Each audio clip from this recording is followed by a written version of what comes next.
Hey, welcome back to another edition of Everything Football 62. I'm your host, John, that Big Tex Johnson, a.k.a. Uncle Tex, a.k.a. Professor Tex. We're going to talk about a couple of topics. I'm going to go ahead and do the game roundup. Missed last week. Had some stuff that came up. I had to take care of that and whatnot. So I'm going to touch on a couple of different things in about 20, 25 minutes. I'm going to try to wrap it up quickly as possible and whatnot. From anything from the Russell Wilson 100th victory, the fastest to get there, to Mr. Urban Myers. You just gotta love them college coaches that come from out of Ohio State. Man, let's go ahead and jump in. Speaking of Ohio, speaking of that game, we're gonna go with the Thursday night game, dealing with Jacksonville and Cincinnati. That was a good game. Like I said, surprisingly for this first couple of so weeks, man, it's been some good games. It's really been some good games, and this was a good game. Jacksonville was up 14-0. Trevor Lawrence was looking good. The defense was looking good. Everything was looking good. But then second half, that's what happens when you go to a team like that, first-year team with rookie, their first pick and stuff like that or whatever. Those things like that is going to happen. James Robinson ran the ball effectively and whatnot, but it's just like they have some weapons over there with Cincinnati. Joe Burrow looked crisp, 25-32, 348 yards, 2 touchdowns and whatnot. Joe Mixon, he's going to be Joe Mixon, when healthy, can be one of the top backs in the league. Every time he's getting ready to get to that point, when he's getting ready to be that, he gets injured. So that's happened the last couple of years, so we've got to watch out for the injury. Tyler Boyd looking fantastic and whatnot. C.J. Uzomah, Jamar Chase, they have weapons around that place. They have weapons all around that place. So you got to watch out for Cincinnati and whatnot in that was it the AFC North, if I'm not mistaken, and whatnot. But they could have they could have won that game. Jacksonville could have won that game, but Cincinnati a little bit more firepower and a better of a defense to set up in a better defense. We go into the Washington Atlanta game. This should have actually been a blowout. Atlanta was doing what they were doing with them. Matt Ryan ended up finishing 25-42, 283 yards, 4 touchdowns. Cordell Patterson, he did some nice things and whatnot. I think he accounted for like three receiving touchdowns and whatnot. Not much of on the running game and whatnot, but it's being effective. Taylor Heinicke, they get up on Taylor Heinicke, whatever his name is, 3 touchdowns, no picks. I've seen some of them come up with his escapability, kind of reminding them of Tony Romo and all this kind of stuff like that. At Gibson, nice days, 14 carries, 63 yards, 4.5 yards. I like that kid McLaurin, I think that's how you say his name, out of Ohio State. 6 catches, 123 yards, 2 touchdowns. He's their playmaker. I think they got a few playmakers. I'm even impressed with that guy DeAndre Carter who ran the at 101-yard kick return back. That's what kind of changed the game and whatnot. So they might be a little surprised and whatnot. I'm not going to jump on the Tyler Heinicke bandwagon yet. To me, he might be just end up possibly just being a Gus Frerotte 2.0. For those who remember Gus Frerotte. Buffalo and Houston. I'm not going to even talk about this game and whatnot. There's not really much to talk about. 40-0. Like I say, any game that Houston plays, and Deshaun Watson is in it, you're in the football game. Now, it just shows you how some of these franchises are self-sabotaging. I don't know what happened with Deshaun Watson. I talked about that early this year and whatnot, when all the situations started going down, when he was like, I don't want to go back, when they was just throwing his weapons and good players off of that particular franchise. So I don't know what's going to go on with them, but all I know is if you're paying them, you may as well play them and whatnot. I don't understand it, but I'm like, they're not even really worth talking about because, again, you're competitive when he's on the field, and Houston isn't competitive whatsoever. Chicago and Detroit, they finally took a page out of what needed to be done. Get the young quarterback in there. Let my man get in there, do his thing. Let Justin Fields do what he did. He didn't throw any touchdowns, but he was 11 for 17. It kept everything simple for him. He ran. He had a couple of nights. He had a nice little scramble and whatnot. Didn't do a lot of running and whatnot, but he made some nice throws. 82.7 quarterback rate. Jared Goff had a pretty decent day, almost 300 yards of passing, 24-38. Jamal Williams ran the ball pretty good. He's a pretty good back.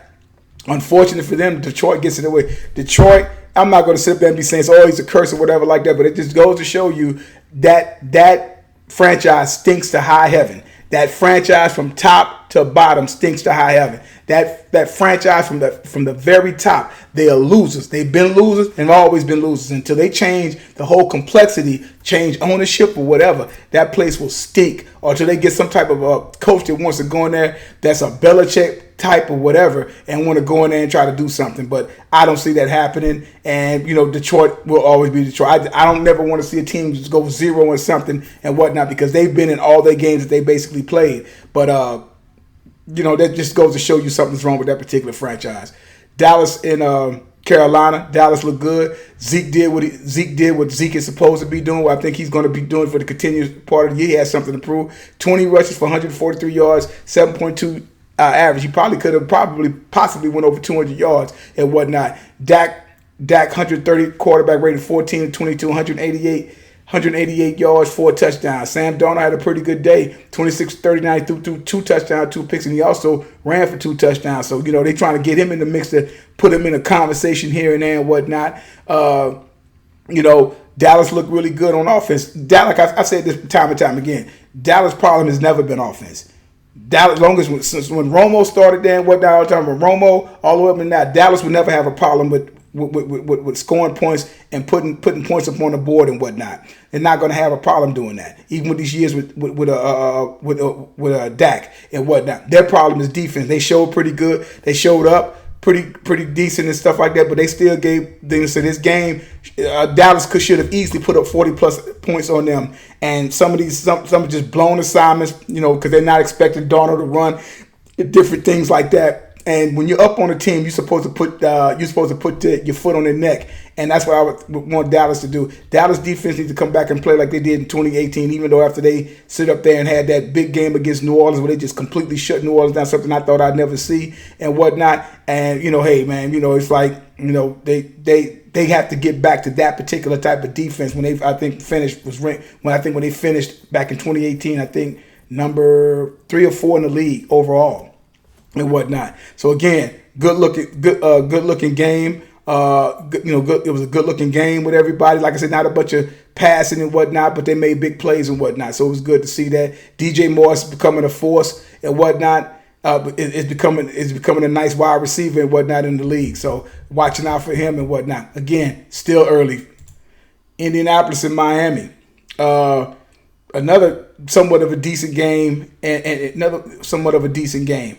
But again, Miami has to learn. I say guys got to learn they got to learn to finish and whatnot. Jonathan Taylor started to kind of come on. I think this is going to be a good year for him. 16 carries for 103 yards, 6.4 yards a carry.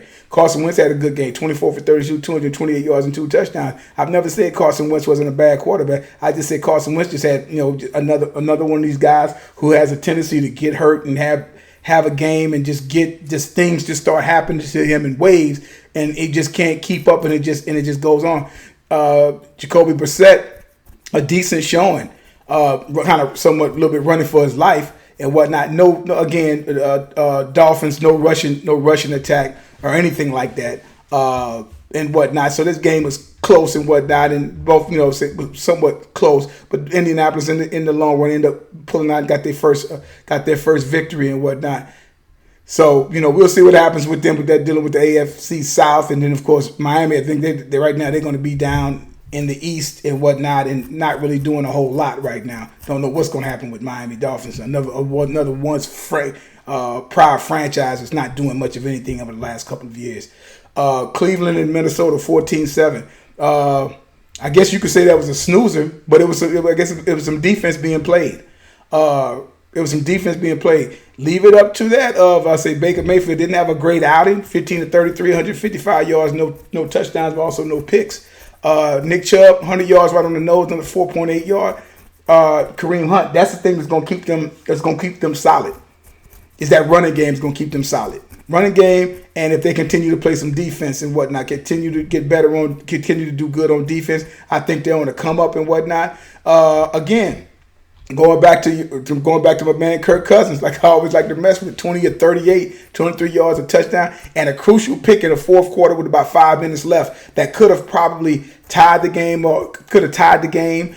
And then when they got the ball again, probably could have iced the game out. Again, Kirk Cousins is a good quarterback. I'm not going to say he's not a good quarterback, but the one to separate the good ones from the great ones and the great ones from the greatest of all times and all these other type of titles and stuff like that we like to use, man, you got to sit up there and perform when it's time. You got to make the plays when it's time to make the plays. And my man does not do it. He had an opportunity and threw that pick. It was like 6 minutes left in the game, and he threw a crucial pick, and they still got the ball again. And I think a field goal was missed or something like that. But you think about if he gets that touchdown, if they take him down and get the touchdown and tie it, then they get the ball back again. At the very least, if nothing else happens, you tie and you go into overtime and you have an opportunity. It's certain times when he has got to make those plays, and that's his thing. No ice on his face. He always somewhat cracks when it comes to when the game is tight. And if it's a blowout, well, he looks like he's one of the better quarterbacks in the league. But that's Cousins, though. That's what he does. Good game here. End up being a good game. Giants 27-21. They got their first win. Against New Orleans. Another game that should have been completely blown out. But you had Daniel Dimes. Like I say, they don't know. 1 minute they hate this guy, 1 minute they call him Daniel Dimes and whatnot. It was like he can be a very good quarterback with Dimes and with Daniel Jones. But he has a tendency of turning the ball over. If it's not throwing an interception, he will fumble that ball at least twice in the game. He just seems that's just something that he does. That's just one of the things that's just something he does. You might not did it this game, but that's part of his MO is doing that. Saquon Barkley, 13 catch, 52 yards, that game clinching touchdown. This game should have been a blowout. Jameis Winston had a good day, 17-23, 226 at a touchdown. Can't blame him.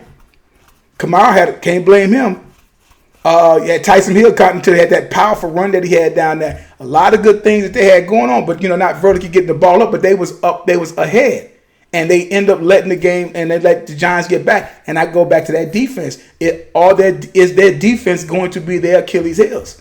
Since they try to sit up and think it's going to be Winston just has to play solid football and let them put the ball in Kamara's hands like they're starting to do now. And I'm starting to see that finally that they are getting the ball into Kamara's hand like a rusher, like he's supposed to be, not some little scat back that they try to turn him into and whatnot, try to turn him into like a Reggie Bush type guy when he's far superior than that, when he's supposed to be in that Thurman Thomas, Marshall Faulk, LaDainian Tomlinson league and whatnot. They put the ball in his hand, let him do something. But the Giants, hey man, they put it on him and they got their first win. Kudos to them. And just to show you that football guys was happy, the Jets win. I wasn't expecting that. But then again, at the same time, this is certain things that I look at when I look at Tennessee. Tennessee has pretty much everything that you like. Solid quarterback, one of the best running backs in the league, if not the best. Pure running back in the league with the powerful Derrick Henry and whatnot. Another powerful performance by him. Another 33 carries, 157 yards, 4.8 yards. I'm giving them that ball. They're doing that. But guess what? Tannehill, pretty good game and whatnot. 30 for 49, 298 yards, touchdown. McNichols, 8 catches, 74 yards and whatnot. Fine, but again, defense. How do you let the Jets? Your secondary was getting torched by somebody that just throws in at least 2 interceptions damn near a game since he's been in the damn league and whatnot. They make Zach Wilson look like Johnny Manziel. Making him like they wanted Johnny Manziel to look, but when he was looking around at A&M and whatnot. So it impressed me how he played and how he was getting that ball off. I see what they're talking about, but it's still questionable decisions that he does make. And he made some lucky throws, he made some good throws and whatnot, and got behind that secondary. And that defense is supposed to not be their Achilles heel, and they got exposed by that of the Jets. So you better look out for this because, like I said, I don't buy into a lot of stuff with Tennessee. They have a lot of stuff. I don't really buy into that much of Tannehill because if you shut down Henry, Tannehill again, another mirror of a Kirk Cousins. If he got some good talent around him, he can make some yards. He can do this, he can do that. But when the game is on the line, what can you do for me? And that's what I see with them guys and everything. So big win for the Jets. Like I say, I Teams lose. I get it and stuff like that. But the one thing I do not like to see teams don't win a game at all. Kansas City and Philadelphia, I watched that game. Good game. That was another good game and whatnot. Again, but it got to a point when Philadelphia, their defense is getting torched, man. They got some good defensive line and stuff like that, but they get it handed to them when it comes in that secondary and whatnot. Mahomes, 24 for 30, 278, five touchdowns. Hilaire, 14 catches, 102 yards, 17. His longest was a 17-yard run. Tyreek Hill, what can you say, man? Most explosive wide receivers in the game. 11 receptions, 186 yards, and 3 touchdowns. 12 targets. 12 targets, man. Kelsey only got the ball a couple times and whatnot because I see what they were trying to do, but it's like they double. You say pick your poison, whichever one you want and whatnot. And Jalen Hurts had a pretty good game. 32 for 48, 387 yards, 2 touchdowns. Ran the ball relatively decent. Devontae Smith doing his thing. I mean, them guys have weapons over there. Right now, they are reeling in the secondary. They're getting torched in the secondary and whatnot. And that's a problem. And they need to be trying to put and try to. They got some decent linemen up front. Philly's always had some decent defenses and stuff like that. So I don't know what's going on, but they got to get that fixed up front, and they got to get that secondary fixed, man, because they're not doing really too much of anything at all at this particular point. Got Seattle and San Francisco. Another good game. I think Seattle jumped out. I believe. Jumped out. San Francisco did what they had to do first jumping out, and then of course Seattle started answering and stuff like that. But then the game starts being extremely close. And Russell Wilson, 16 for 23, only 149 yards, 2 touchdowns. But like I said, them 2 touchdowns and going 16 to 23. Not rushing the ball that well, though. Alex Collins had 10 carries for 44 yards. Chris Carson, 13 for 30. Collins had that 1 touchdown. Jimmy G, 14 for 23, 165 yards, 1 touchdown, 1 pick. Trey Sermon ran the ball pretty good and whatnot. Deebo Samuels does what Deebo Samuels does, 8 receiving, 8 catches for 156 yards, 2 touchdowns. He's a force. Even out of DK Metcalf, he's not right now. DK Metcalf right now, it's not making a noise. He was making. I said it's going to come. I'm sure of it. But Seattle pulled that one out. I didn't think they was going to pull it out, but they ended up pulling it out. And ended up pulling it out, basically pulling it out in the end. In the end and whatnot. Russell Wilson got his 100th victory as a quarterback. The fastest of all time so far that has happened. He's the fastest to get to 100 victories, and he did it in 10 years. 10 years and in the third or fourth week of the season. So that's something that's impressive going on to his Hall of Fame resume, because he will be a first ballot Hall of Fame, even if he stopped playing after this year. Hell of a talent and everything. Arizona and the Rams. Just when everybody was getting ready to crown the Rams, I said, watch out. Watch out. Everybody, we're going to crown the Rams. Let's crown the Rams and whatnot. Like I said, Kyler Murray, them guys are 4-0. They're playing ball over there. Like I said, this is do or die. Kingsbury, and that team is like that offensive mind and whatnot on that Lane Kiffin type vibe and whatnot, and ain't really done much of the head coach, but has a great offensive mind. But really, as a coordinator, can you coach this team? Can you get them coached up? And can you get them to be because Kingsbury has never won anywhere. He's put together some prolific offenses in college, but he's never won anywhere. As a head coach or anything like that in college, he didn't win at Texas Tech. He didn't win at all. Good offensive mind and whatnot. And whatnot. In the team that he was a coordinator, offensive coordinator, they won, but him as a coach, no. So this is make or break for him. So they're balling. Kyler Murray is doing what Kyler Murray does, man. You can't dance around that. 24 for 32, 268 yards, 2 touchdowns. Chase Edmonds running the ball good. 12 carries, 120 yards. Had a 54-yard breakoff run. James Conner got him a couple of touchdowns, and they got in the mix with 18 carries for 50 yards. AJ Green coming alive and whatnot. Awake from the dead and whatnot. Touchdown, 5 catches, 67 yards. DeAndre Hopkins 4 for 67 and whatnot. Playing decent defense and whatnot for the most part over that Stafford. through an interception, 26 for 41, 280 yards, 2 touchdowns and whatnot. Ran the ball pretty good. Darrell Henderson, 14 carries for 89 yards. Again, like I said, trying to sit up there and contain somebody like Kyler Murray in that back pocket and whatnot like that. So just the Cardinals are, I think, like I said, still early, but whatnot. But I'm like, it just showed you that it's like calming down with the whole Rams thing. And like I said, I've always liked Matthew Stafford, always liked him. But it also, it was also, if you go back to Detroit days and whatever and stuff like that, it's like he never really got any blame. But at the same time, it was certain times when it's like, hey, man, what is it? Why can't you get over that hump? You need talent, but why can't you get over that hump and whatnot? So, like I said, it's still some work to be done for them to sit up there before you start trying to crown them the next best thing and whatnot because of the way they're playing. When I didn't see this coming. I saw it being a closer game. I didn't see it being a rout. It's basically them to beat a rout. And I wasn't expecting that one for sure. Was not expecting that one. Baltimore and Denver, good game. Watch that game there. Hey, man, Lamar, it's about winning. It's about winning. It's all about winning. And Lamar Jackson, 22, 37, 316 yards, 1 touchdown. Lamar Jackson, like I said, he didn't even run the ball that much. His longest run was 7 yards.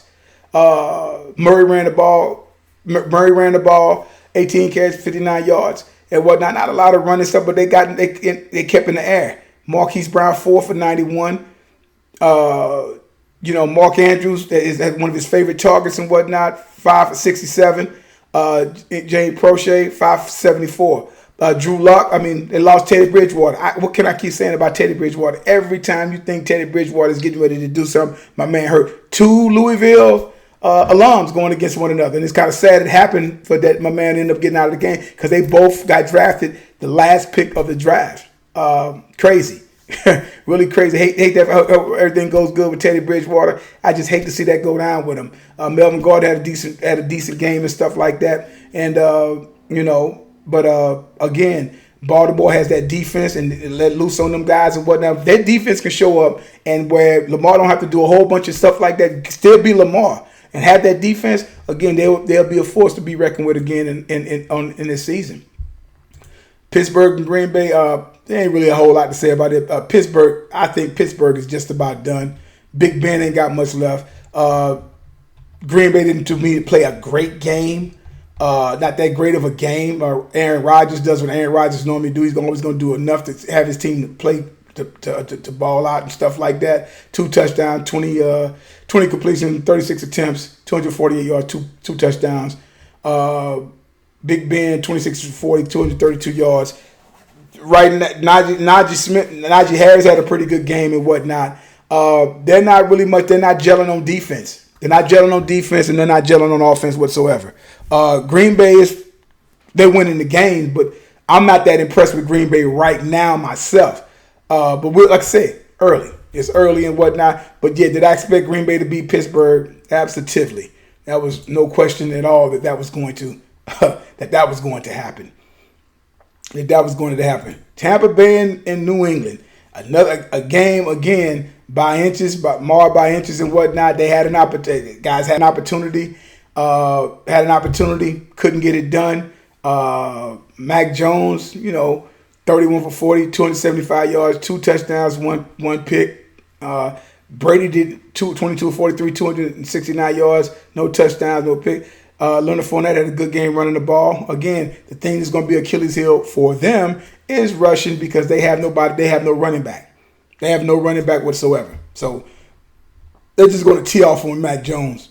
They're just going to. Last year, at least you had Cam. He could at least run the ball, even though that becomes a liability because you need to have more because where's your other weapons at? So there's really no weapons around there.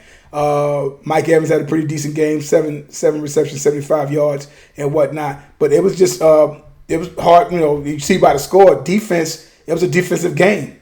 And funny, if Cam had this defense last year, which he didn't have last year, well, again, that's water under the bridge. But but Tampa has that defense, and that's what kept them in the game, and that's what kept them from basically not losing this particular game. We get to that of Then now we got to the LA Rams, LA Rams, the Las Vegas Raiders, and the LA Chargers. And I stayed up and watched this game, even though they had the 35-minute delay and whatnot. Justin Herbert looks good. I will give him that. Justin Herbert looks good. 25 for 38, 222, 3 touchdowns. Austin Eckler is the main reason why Melvin Gordon is over in to me is over in Denver. But remember, you heard it here. I've said Eckler, and I've talked about Eckler and whatnot. And there's one thing that I know about him: injuries. They talk about he's pound for pound the strongest guy, this, that, and the other, whatever. Got that. But will he be able to take on the rigors of that? Because he does get banged up. He comes back, but he does get banged up, and I don't know if he's going to be able to keep being able to do what they're going to have him to keep doing, and and whatnot. But we'll see what happens. He's strong back. He's pretty good back and whatnot. I mean, people might the last couple of years and whatnot. And but Justin Herbert, like he's a real deal. Still early. I want to see what happens when things ain't going good. For a while there, when the Raiders started coming back, they was putting some pressure on him and doing some things. He was having that little look in his eyes and whatnot. And whatnot. So it's like I judge a quarterback by what he does when the chips are down. When you get knocked out and you still throwing the ball where it's supposed to be, you picking yourself up. It's one of them games and you still make it happen. That's the games I got to see when things ain't going so well. Right now, things are looking pretty good. Raiders got to get into running the ball. They got to get Josh Jacobs back up in there, and they got like I said, they almost came back, but it wasn't meant to be. And it's 28-14, and like I said, at that play, it kind of defines for me for Carr, because why Carr can't be mentioned in the echelon because he don't take that next step. It was 3rd and 2. Crucial. It was 3rd and 2. And all he had to do was take off running, and he froze and he held the ball and took the goddamn sack. He could have just ran the damn ball. That was crucial. And from that was the end of the game. Basically, end of the game. Chargers go there, get the ball, go down there, turn it into 28-14, and that's it. If he makes that first down and makes a throw because he had a player open, but he could have actually ran that, and he ended up freezing and held the ball. Go back and check that play out. Man, if you're trying to be mentioned in the upper crust, you have to make those plays, man. Got to make those plays. If you're trying to be mentioned in the upper crust quarterbacks and whatnot, you got to make those plays. And that's the thing that keeps Carr from elevating. And that's always made a good quarterback, but keeps him from getting up there with the rest of the top guns. And it's either injury or something that always happens with him. So that's my roundup. That's my roundup and whatnot. Yeah, man, that's the roundup. Push that like button, subscribe to the channel. Got some comments, leave them down below and whatnot. And I'll probably be back. I got something else I need to talk about, but I want to do it in another segment. I tell you guys all the time, there's no greatest of all time. There's no GOAT as long as time is still going on. And like I say all the time, numbers don't lie and get emotional. People do. Back later.